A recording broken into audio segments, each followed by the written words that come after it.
What's the difference between fear and anxiety? Are they the same? Does it matter?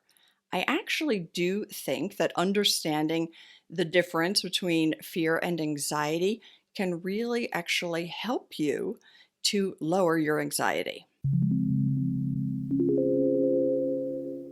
In popular usage, these terms are often used interchangeably, or people will say, "No, I fear that. I'm not anxious about it," which is interesting, right? And I have a sense of why they do it, which might make sense a little bit later. And obviously, words change as common usage changes. However, in the scientific field, in the psychological field, the difference between fear and anxiety is seen as quite important, and the definition of those words is really their primary, their original meaning. So fear occurs when the threat is real and present. Anxiety is the emotion we feel when we are anticipating an event, or sometimes it's physical feelings of anxiety that are not tied to an obvious immediate threat. Let me use some pictures to show this. All right, you got the dinosaur there. You don't think about it. You don't ponder what to do. You don't go through a lot of machinations mentally, right? You run or hide or freeze. That's our fight, flight, freeze response kicking in immediately because you got a dinosaur there. Now, we don't have dinosaurs anymore.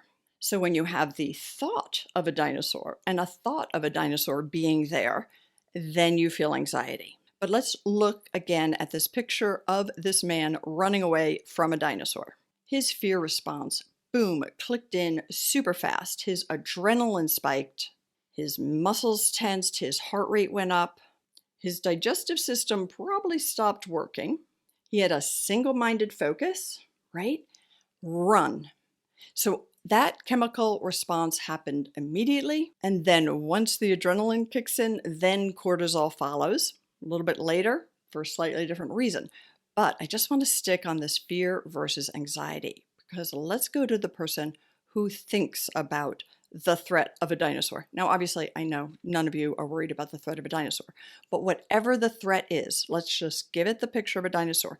You are thinking of something that's going to make you afraid.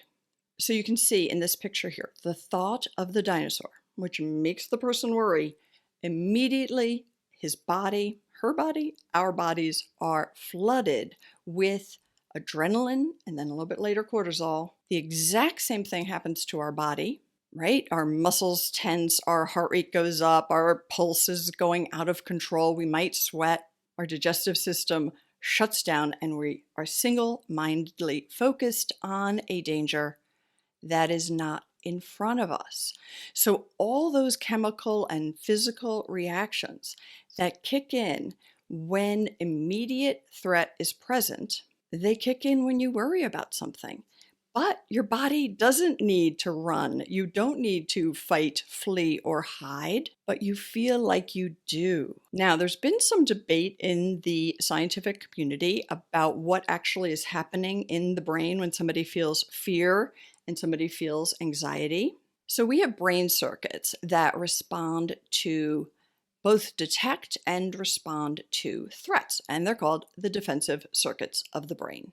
Almost everybody knows about the fight, flight, freeze response of the amygdala. There's also something called the BNST, the bed nucleus of the stria terminalis. Anyway, we don't really have to go into all of that right now, but both of those circuits kick in with fear and with anxiety. There is some scientific research showing that the response is almost exactly the same.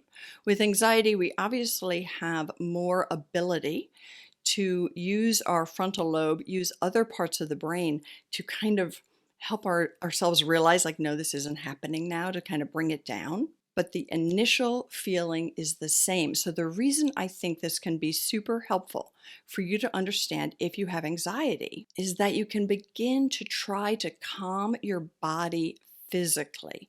You can reassure yourself that the chemical response you're having is not tied to the event you're nervous about.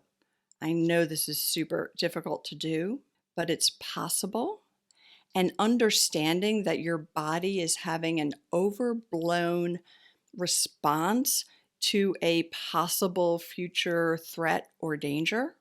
And it's also an overblown response to a danger that's actually a physical danger, like your life is in danger. And most of the things we worry about are not immediate bodily threats.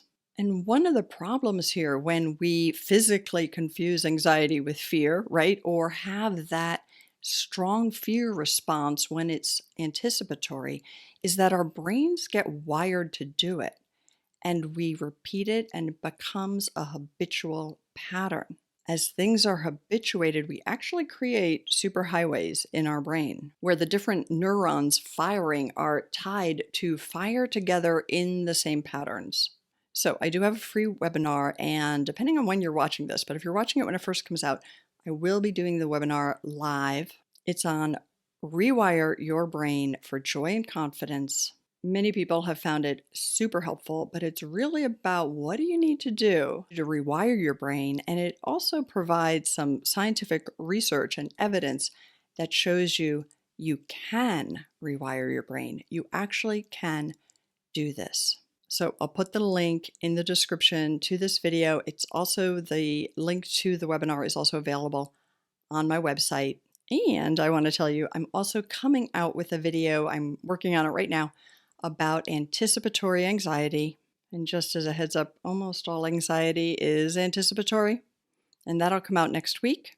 So if you're not subscribed, please subscribe to my channel. If you like this video, please do give it a thumbs up. And I'll link another video here at the end on 5 CBT exercises for anxiety. And I hope it's all super helpful for you. And I'll see you next week.